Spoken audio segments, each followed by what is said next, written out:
ध्यान और अपने कान पुनः इधर लावे। मैंने जिन शब्दों का प्रयोग किया था, मैंने कहा था यहां शास्त्राबाहु के समान, पंडित जी बता रहे हैं कि शास्त्राबाहु के समान धनुष तोड़ने वाला है। तो मैंने कहा था उसके द्वारा अत्याचार किया जा रहा है, पाप कर्म किया जा रहा है, और धनुष तोड़ने वाले के द्वारा ऐसा कोई कार्य नहीं किया गया। प्रमाण, अगर धनुष तोड़ने वाले के द्वारा अपराध किया जाता, कोई पाप कर्म किया जाता, तो कभी पापी को प्रशंसा का पात्र नहीं बनाया जाता, पापी को कभी आशीर्वाद नहीं दिया जाता। और यहाँ धनुष तोड़ने वाले को प्रभु ही प्रशंसा ही दे, असीसा उसकी प्रशंसा की जा रही है, उसे आशीर्वाद दिया जा रहा है। इन्होंने कहा कि पाप नहीं किया, लेकिन पाप के बाप का नाम जानते हैं। और पाप के बाप का नाम क्या बताया? लोभ। ईमानदारी से यहां सब सुधी लोग बैठे हैं, क्या धनुष तोड़ने वाला लोभ की वजह से धनुष तोड़ने चला है? क्या उसके जीवन में लोभ है? लोभ है एक विकार, और धनुष तोड़ने वाला है परमात्मा। परमात्मा के जीवन में कभी विकार आ सकता? काम, क्रोध, लोभ, मोह, मद, मात्सर्य ये विकार है, तो क्या परमात्मा भी इन विकारों से लिप्त हो सकता है? और अगर नहीं, तो फिर कोई बात नहीं कहनी चाहिए। परमात्मा के जीवन में लोभ नहीं है। यहाँ के राजा तो लोभ में आ सकते हैं, तब से रूप देखा विलासे, अभिलाषित हो गए, यानी सीता के स्वरूप को देखकर राजा ललचा गए, और जब लालच आ गया तो विनाश का स्वरूप बन गए। श्री भय हार ये राजा, और बैठे निज निज जाई समाजा। ये राजा श्रीहत हो गए, क्यों? सीता के स्वरूप को देखकर ललचा गए थे, और सब घोड़ में लग गए कि हम धनुष उठाएंगे, हम तोड़ेंगे, हम ये करेंगे। और जब किसी से नहीं टूटा तो सलाह बना के एक नहीं 10-10 हजार राजा मिलकर उठाने लगे, फिर भी धनुष का कुछ भी नहीं कर पाए। तो धनुष के प्रति राजाओं का तो लोभ है, लेकिन जिस समय धनुष खंड करता चले, और सुनिए, राजा जब चले तो अपने मन से चले, और धनुष तोड़ने वाला जब चला है तो अपने मन से नहीं चला। किसके आदेश से चला है? गुरु जी के आदेश से चला है। और जब कोई कार्य गुरु जी कहेंगे तो क्या शिष्य के अंदर लोभ आएगा? प्रमाण मिलता है, जहां ये पढ़ रहे थे कि सीता के स्वरूप को देखकर देखी विपुल विकल वैदेही, क्या धनुष तोड़ने वाले ने सीता को देखा तो लोभ की वजह से? काय पंडित जी, एक ही ऊपर वाली पढ़ो जरा, तो जहां अब वह समस्या है ना, काहे पढ़ियो मत फंसाओ है। सहज ही चले सकल जग स्वामी, उसके चलने का स्वभाव क्या था महाराज? जो सही है वो बताओ, जबरदस्ती न चिल्लाओ। सहज ही चले, सहज भाव था उनके अंदर। सहज ही चले सकल जग स्वामी, मत मंजु बर कुंजर गामी। उसके धनुष तोड़ने वाले के अंदर लालच नहीं था। अरे लालच की बात करते हो, कोई भाव नहीं था उसके अंदर, सहज भाव था। उसके लिए प्रयोग किया, सहज ही चले सकल जग स्वामी, सहज भाव था। और लालच होता महाराज तो जितने लालची थे सब बैठे इसलिए तो गए, और जिसके अंदर लालच नहीं था, जिसके अंदर लोभ नहीं था, उसने सफलता प्राप्त कर ली। कभी भी लोभ, काम, क्रोध इनको आगे करके एक जो व्यक्ति चलता है तो सफल नहीं होता है। सहज भाव से चले। तो ये आपकी बात पुनः विचार करने की आवश्यकता है कि उसके द्वारा लोभ किया गया, लोभ नहीं किया गया। बिल्कुल प्रमाण मिल रहा है, सीधा सीधा सहज ही चले, सहज भाव है उसके अंदर। हर्ष विषाद कुछ भी नहीं आ सकता उसके अंदर महाराज। क्यों? उसके अंदर कभी हर्ष आ सकता है, दुख सुख के समय कृत्वा लाभा लाभो जया जयो। इन अवस्थाओं में वो समान अवस्था में रहने वाला है, चाहे सुख आ जाए चाहे दुख आ जाए, कुछ भी अवस्था आ जाए, लेकिन वो समभाव में रहता है, और यही भावना होनी चाहिए। दूसरा प्रमाण क्या दिया कि धनुष तोड़ने वाले ने धनुष को शत्रुता के भाव से देखा है। धनुष तोड़ने वाले ने धनुष को शत्रुता के भाव से देखा है। और प्रमाण का पढ़ रहे हैं, सिय ही बिलोक तकेऊ धनु कैसे, चितव गरुड़ लघु व्यालई। जैसे जैसे गरुड़ सर्प को देखता है तो अपना भोजन समझ करके देखता है। ये निश्चित नहीं है कि कभी कभी भोजन को अगर भोजन करता देखा तो शत्रु भाव से देखा। पहली बात देखिए, गरुड़ का जो भोजन है, हम ये नहीं कह रहे कि सर्प को देख रहा है तो ऐसा कर रहा है। गरुड़ जब देख रहे हैं सर्प को तो कह रहे हैं, किस भाव से देख रहे हैं? लघु व्यालयी जैसे, जैसे छोटे छोटे सर्प के बच्चों को देखकर अपना भोजन समझकर गरुड़ जी देखते हैं, धनुष तोड़ने वाले ने वैसे ही धनुष को देखा है। क्या देखने मात्र से शत्रुता हो जाती है? क्यों भैया, देखने से क्या शत्रुता होती है? चलो हम आपको देख रहे हैं, भला बताओ कहां शत्रुता हो रही है? पंडित जी देख रहे हैं, कहां शत्रुता हो रही है? अरे यहां देखने की अगर बात कही जाए महाराज, तो जिस समय यहां पर परमात्मा आया तो यहाँ के लोगों ने देखा, जिनकी रही भावना जैसी, प्रभु मूर्त देखी तिन तैसी। यहाँ लोग देख रहे हैं किसको? प्रभु मूर्ति को। तो क्या शत्रुता हो गई? बात शब्द केवल देखने का है। अगर देखने से शत्रुता होती है तो देखें भूप महारणधीरा मनौ वीर रस धरे शरीरा। यहाँ के राजाओं ने जब उसे देखा है तो ऐसा लग रहा है कि मानो वीर रस धारण किए हुए हैं। अब बताइए, राजाओं ने उस व्यक्तित्व को देखा, उस पुरुषार्थ को देखा, तो क्या राजाओं से शत्रुता हो गई? बताइए, शब्द है सिर्फ देखने का। अगर देखने से शत्रुता होती तो यहाँ के लोगों ने देखा है, यहाँ के राजाओं ने देखा है। और इतने नहीं रहे, असुर छल छोड़नी पवेशा, अब तीन प्रभु प्रगट काल सम देखा। जो यहाँ असुर हैं, दुष्ट प्रवृत्ति के लोग हैं, भगवान ने जब उनको देखा है तो उनको ऐसा लगा जैसे काल दिखाई दे रहा हो। उनको ऐसा लगा जैसे काल सम्मुख खड़ा हो। तो महाराज देखने से शत्रुता नहीं है। आइए इसको जरा सरल किए देते हैं। अगर देखने से शत्रुता है, प्रमाण इनके घर से लेते हैं। इनके गुरु कौन है? क्या है भैया? इनके गुरु कौन? भोले बाबा। इनके गुरु कौन है? भोले बाबा। अब भोले बाबा का वाहन क्या है? बोलो बोलो, निसंकोच। और नजदीक आ जाओ जो लोग कुर्सी अगर खाली यहाँ लेकर के, बड़ा आनंद आएगा। थोड़ा सा संयोग अगर आपका मिल जाए तो ये मानो इनकी हम बछिया पुजवा दें ईमानदारी से। बढ़िया नजदीक आ, बढ़िया उत्तर करवा। हाँ, प्रखर बैल है। और माता पार्वती का वाहन क्या है? अब ईमानदारी से जंगल में कहीं प्रखर बैल को शेर मिल जाए, छोड़ेगा कि निपटा देगा? निपटा देगा। अगर कहीं पर प्रखर को, बैल को शेर मिल जाए मार्ग में तो छोड़ देगा कि निपटा देगा भैया? लेकिन दोनों रहते वहां की नहीं रहते। माता पार्वती का वाहन, भोले बाबा का वाहन रहता है। क्या दोनों में शत्रुता है? नहीं है। आइए और आगे चलो जरा। गणेश जी का वाहन क्या है? मूषक। गणेश जी का वाहन क्या है? आपकी बात सही है, बस वो शब्द को हम इसके अनुसार धारणा नहीं कर सकते, शब्दों का अंतर है। गणेश जी का वाहन है मूषक। और भगवान भोलेनाथ के गले में क्या लिखते हैं? सर्प लिखते हैं कि नहीं लिखते? अब सोचो कहीं सर्प देवता को मूस देवता मिल जाए, व्यवहार क्या होगा? निपटाएगा कि नहीं निपटाएगा? लेकिन दोनों एक साथ रह रहे कि नहीं रह रहे? और आगे चलो जरा। खड़ानंद जी का वाहन क्या है? मयूर। खड़ानंद जी का वाहन का है मोर। और भगवान भोले बाबा के गले में क्या लिखते हैं? सर्प। अगर मोर को सर्प मिल जाए, या यूं कहते मोर को सर्प को मोर मिल जाए, दोनों में व्यवहार क्या होगा? भक्षण कर लेगा मोर उसका, सर्प का। लेकिन दोनों एक स्थान पर रहते हैं और दोनों क्या एक दूसरे को देख करके शत्रुता करते हैं? सब एक साथ रहते हैं। इसका यही सूत्र है, अहिंसा प्रतिष्ठायाम तत्सन्निधौ वैर त्यागः। वो अहिंसा के वहां स्थान पर विराजमान है, वहां एक दूसरे के प्रति कोई शत्रुता नहीं है।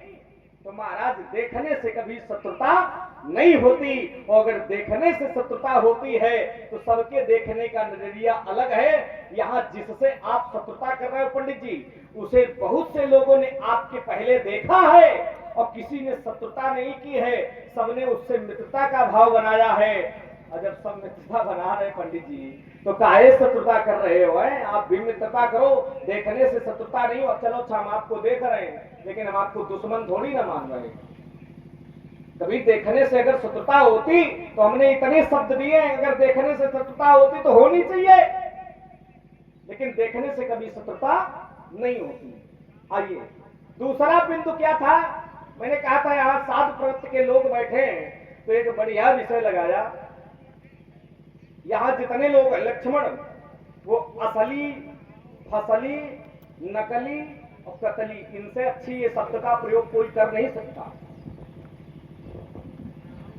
बोले असली हम, कहा था कि नहीं? हमका लगा सबसे बड़े फसली आप है, क्या कह रहे हो? और सबसे बड़े नकली आप हो। कैसे? आपका यह स्वरूप नहीं है। हरि मुनि तनु जन वीर रस, आपने धारण किया है, आपका ये नहीं है। सूत्र कहता है धारण किया है, तो बन के आ गए, बने बनाए घूम रहे, दूसरे को सहूर बता रहे हो। इसका भी निर्णय करेंगे। बिल्कुल निर्णय करो, मखानी चलाओ खूब विचारों की। अच्छा, धरी मुनि तनु, यही रुको, जितना परोसा उतना ले पहले। अच्छा, जल्दी दो। बढ़िया समय देंगे। यहाँ लोग बैठे, प्रतीक्षा नहीं हो रही, कितनी जल्दी तुमको निपटाए। प्रतीक्षा नहीं होगी। जल्दी धैर्य धीरज धरे तो लागे पारा। अगर धैर्य धारण करोगे तो पार चले जाओगे, और धैर्य नहीं होगा तो यही डूब जाओगे। पार तो होंगे, चाहे ऐसे हो चाहे ऐसे हो। धैर्य धारण करो। देखो ध्यान रखो। आइए, तो मैं इन्हें भी कहा कि असली हम, अब फसली कुछ प्रमाण दिया इन्होंने, नकली कुछ प्रमाण दिया। बोले कतली तुम्हारे गुरु बाबा। अच्छा, गुरु बाबा को केवल कतली दृष्टिकोण से देखा है, और हमारे गुरु बाबा श्री विश्वामित्र जी वर्तमान में जिस स्थिति में तपस्या के बल पर पहुंचे हैं, जल्दी से कोई क्षत्रिय राजा वहां पर पहुंचा नहीं है। जिस समय कतली थे उस समय ऋषि नहीं थे, उस समय संत नहीं थे, विश्वरथ नाम के राजा थे महाराज।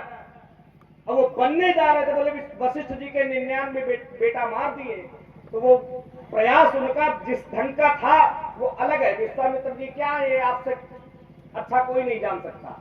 लेकिन आप विचार करो, वर्तमान में विश्वामित्र जी ब्रह्म ऋषि की उपाधि पर पहुंच गए हैं, और ब्रह्म ऋषि की उपाधि में है तो क्या कतली है? आपने, आपका ही शब्द है, समय पर बदलता है व्यक्ति। शास्त्राबाहु की इतनी बड़ाई की आपने, शास्त्राबाहु इतना बड़ा दानी था, शास्त्राबाहु इतना धर्माचारी था, और फिर जब समय बदला तो शास्त्राबाहु ने अपने जीवन में लोभ धारण कर लिया और पापाचारी बन गया। तो समय पर अगर परिवर्तन होता है, और शास्त्राबाहु जैसे धर्माचारी बदल सकते हैं, और उनका परिणाम आप जानते हैं सभी लोग कि उनका परिणाम उसकी मृत्यु हो सकती है, तो संसार में यहाँ जितने दुष्ट प्रवृत्ति के लोग हैं और इनका स्वभाव बदल सकता है। थोड़ी देर के लिए मान ले कि अगर ये फसली है, अगर ये समय पर बदले हैं, अगर ये समय पर बदल गए हैं, तो बदलने वाले व्यक्ति को भी परिणाम मिलता है। समय जब सही नहीं था तो शास्त्राबाहु बदला, परिणाम उसकी मृत्यु हो गई। और यहाँ के राजा समय पहले ये दुष्ट राजा थे, और जब फिर बाद में बन गए साधु राजा, तो जब साधुओं के साथ दुष्ट बनने के बाद दुष्टता का व्यवहार हो सकता है, तो साधु बनने के बाद उनके साथ साधुता का व्यवहार होना चाहिए। शास्त्राबाहु बदला तो उसको दंड मिला, और यहाँ के लोग बदले तो इनको आशीर्वाद मिलना चाहिए, इनको दंड मिलना, इनकी बात बिल्कुल गलत है। अगर समय पर परिवर्तन निश्चित है तो फिर आपके द्वारा ये सिद्धांत नहीं होना चाहिए कि नत मारे जी हैं सब राजा।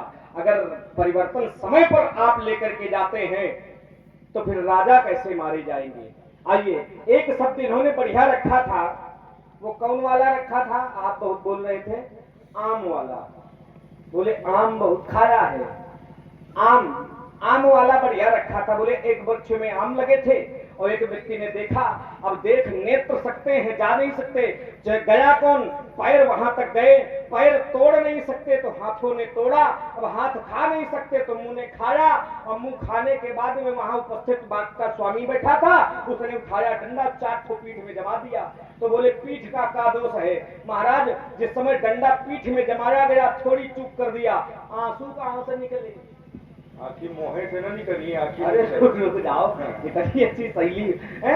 आंसू कहां से निकले भैया? रोना किसको पड़ा? आंखों को तो देखा किसने था, रोना किसको पड़ा? बात वही है, कर्म प्रधान विश्व करी राखा, जो जस करे सो तस फल चाखा। ये ना बताओ कि और करे अपराध को और पाओ फल कोय, ये ना बताइए आप। संसार में जो जैसा करता है उसको वैसा ही मिलता है संसार में। तो इसलिए महाराज हमारा यही विचार है। तीसरा बिंदु क्या कह रहे थे? आपके जीवन में ममता नहीं है महाराज, ममता सबके जीवन में है, बस अंतर इतना है, कोई परमात्मा के प्रति ममत्व रखता है और कोई संसार के प्रति ममता रखता है। जो संसार के प्रति ममता है वो त्याज्य है, और जो परमात्मा के प्रति ममता है वो ग्राह्य है, माने ग्रहण करने योग्य है। तो आपकी जो ममता है किस कारण से है? आपकी ग्राह्य है, ये त्याज्य है, विषय को यही छोड़ते हैं। एक अंतिम बिंदु आपने कहा था, रे न बालक काल बस बोलत कोई न समार, रे राजा के लड़के तू संभाल कर नहीं बोलता। अच्छा ईमानदारी से बताइए, मैं संभाल कर क्या नहीं बोल रहा? बहु धनुई तोरी लड़काई कि बहु असर स्कीन गोशाई, इतने शब्दों में कोई अपमानजनक शब्द है इनके लिए?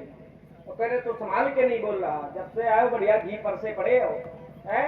हम संभाल के बोल रहे हैं। चलो अगर थोड़ी देर के लिए आपने बालक कहा यानी लड़का, और अगर लड़का संभाल के ना बोले तो आप जैसे बुजुर्ग कहते हैं छोड़ो भैया लड़का है, लड़का संभाल के ना बोले तो कोई बड़ी बड़ी बहुत बड़ी चूक नहीं कर देते, कम से कम पुरखा तो संभाल के बोले। जब पुरखा संभाल कर नहीं बोल का बोल रहे हैं संभाल के? अतिरिक्त बोले वचन कठोरा, कहू जर्जनक धनुष की तोरा, अत्यंत क्रोध है। अगर पुरखा अति क्रोध में होंगे तो समाज का क्या होगा?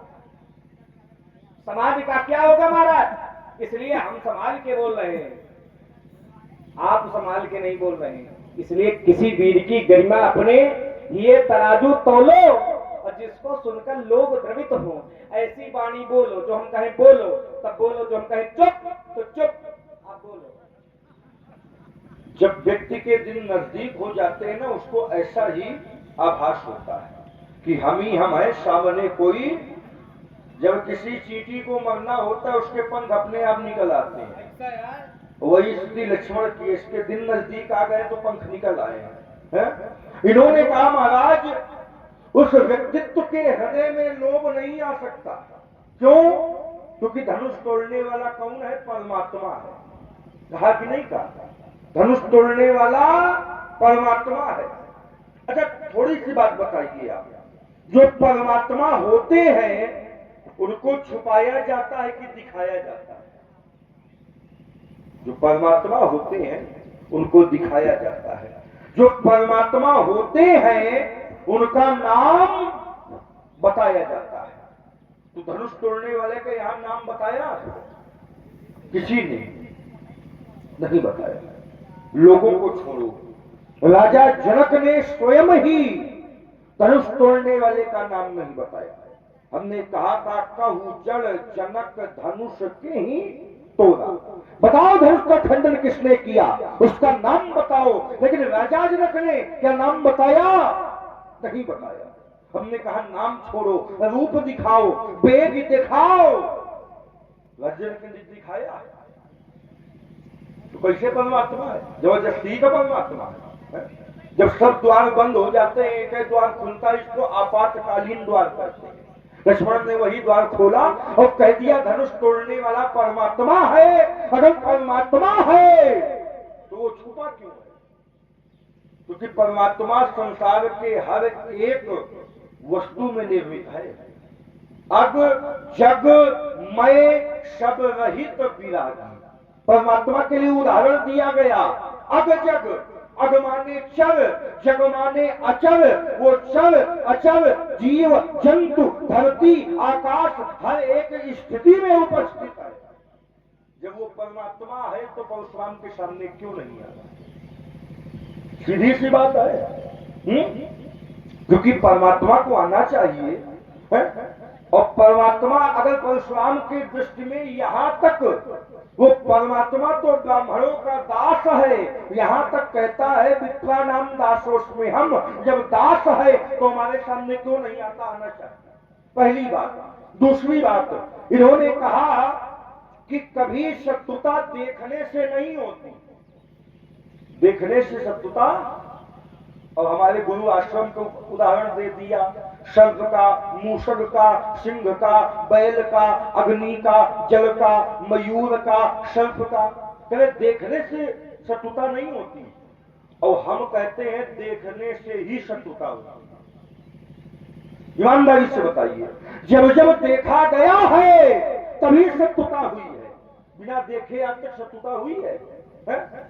मान लो कोई आपको अपशब्द कह के चला जाए, तो जब तक देखेंगे नहीं क्या तब तक शत्रुता होगा?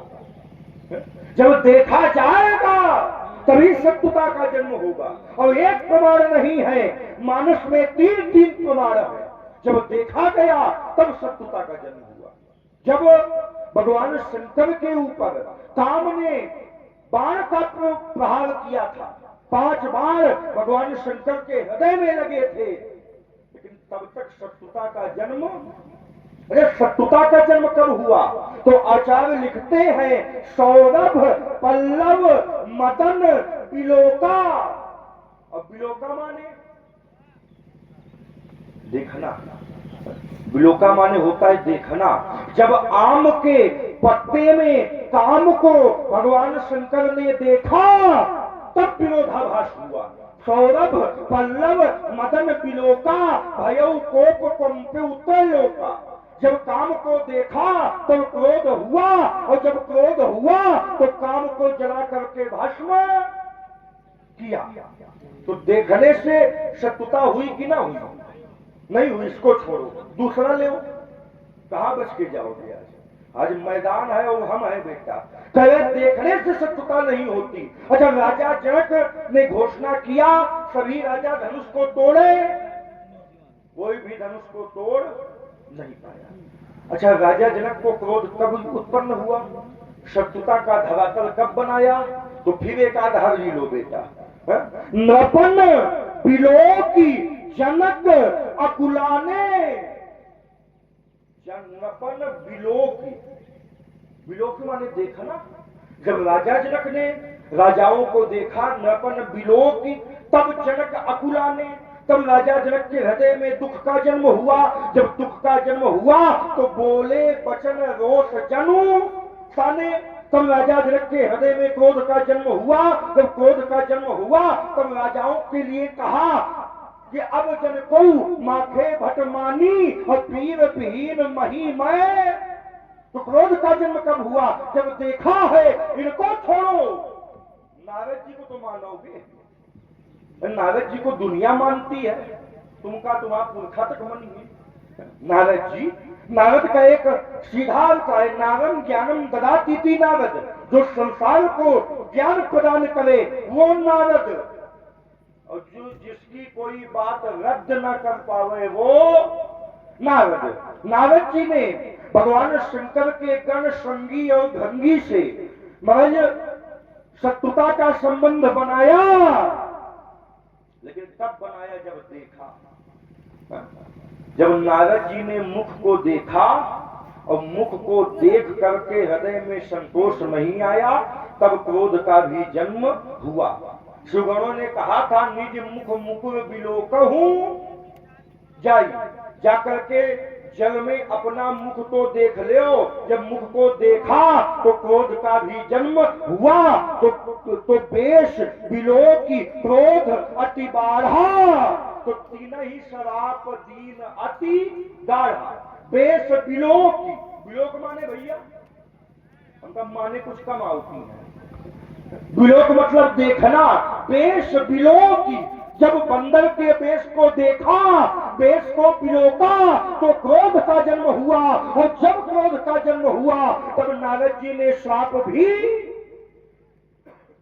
तो कैसे कहेगा कि बिना देखे ही क्रोध का जन्म हो जाता है? जब देखा जाता है तब क्रोध का भी जन्म हो जाता है। इन्होंने कहा, महाराज आप है कतली, आप है नकली, क्योंकि हमारे लिए एक क्षमता दिया, धारी मुनि तनु जनु वीर रस आए जहां सब। कह रहे आप मुनियों के वेश को धारण करके आए। आप मुनि है नहीं, ये किसने कह दिया? ये किसने कह दिया कि हम मुनि नहीं है? क्या परशुराम मुनि नहीं है? धारी मुनि तन जनु वीर रस। और जो तर जहां जनु जानो मनु मानो लग जाए वहां उपेक्षा लगती है। यहां लिखा जा रहा है कि परशुराम मानो मुनि के वेश में साक्षात वीरत्व को धारण करके आया। वहां जो तुम बना रहे हो वहां पे वीर वेश का वर्णन है। शांत वेश करनी कठिन बदन न जाए स्वरूप और धारी मुनि तनु जनु वीर रस। मान लो मुनियों के वेश को धारण करके साक्षात वीर रस ही पदार्पित हो गया है।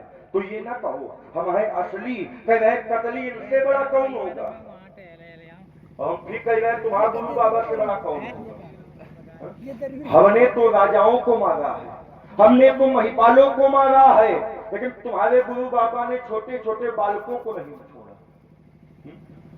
और 9 लोगों को मारना सबसे बड़ा अपराध है। मत्तम प्रमत्तम उन्मत्तम सुप्तम बालम जड़स त्रियम प्रपन्नम विरथम भीतम न हंतुम शत्रु धर्मविद। मत्तम माने मत वाला, प्रमत्तम माने पागल, उन्मत्त माने घमंडी, सुप्तम सोते हुए बालक को, जड़म मूर्ख को, स्त्री को, रथ में जिसके पास रथ ना हो उसको, शरण में आए हुए को मारना नहीं चाहिए। और विश्वामित्र जी ने वशिष्ठ की 99 पुत्रों को मारा है। और बाल हत्या का संसार में जल्दी से प्रायश्चित, एक बाल हत्या, दूसरी गौ हत्या, तीसरी ब्रह्म हत्या, ये सबसे साधारण नहीं असाधारण हत्याएं मानी गई हैं। तो बेटा इतना बड़ा अपराध विश्वामित्र जी ने किया था। कहा उनको ब्रह्मर्षि की पदवी मिल गई? मिल नहीं गई, जबरदस्ती ली गई है। तुम कह रहे हो मिल आए गई, हम कहते जबरदस्ती ली गई है। अरे वहां तो वो तुम्हारे गुरु बाबा वशिष्ठ जी को मारने के लिए विश्वामित्र जी तैयार हो गए थे। बढ़िया कुल्हाड़ी में शाम धरुआ लीन रहा है कि आज वशिष्ठ जी को निपटा देंगे, ये तो ब्रह्मर्षि बनेंगे, तो संसारे से उनको भेज देंगे। और महाराज जब गए तो उस समय पूर्णिमा की रात्रि थी। महाराज वशिष्ठ अपनी पत्नी अरुंधति से कह रहे थे, देखो आज जो चंद्रमा है वो 16 कलाओं से उदित है। जो पूर्णिमा का चंद्रमा होता है 16 कलाओं से भरपूर होता है। आज चंद्रमा की शोभा उसी प्रकार निखर रही है जिस प्रकार विश्वामित्र का तेज संसार में फैल रहा है। जब सुना विश्वामित्र जी ने वही अस्त्र को छोड़ दिया, चरणों में गिर गए। जब चरणों में गिर गए तब महर्षि वशिष्ठ ने उनको ब्रह्मर्षि की पदवी दिया। तुम आइए, इन्होंने कहा ममता, कह रहे ममता।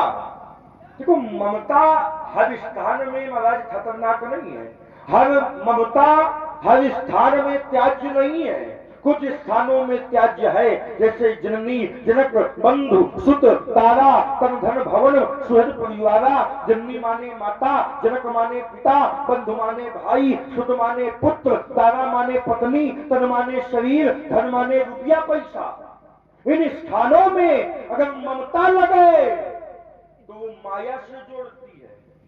लेकिन एक ममता ऐसी है जो परमात्मा के चरणों में लग जाए, और जब वो ममता परमात्मा के चरणों में लगती है तो वो ममता ममता नहीं रह जाती, वो ममता श्रद्धा का रूप धारण कर लेती है। और जहां श्रद्धा होता है फिर वहां माया का प्रवेश नहीं होता।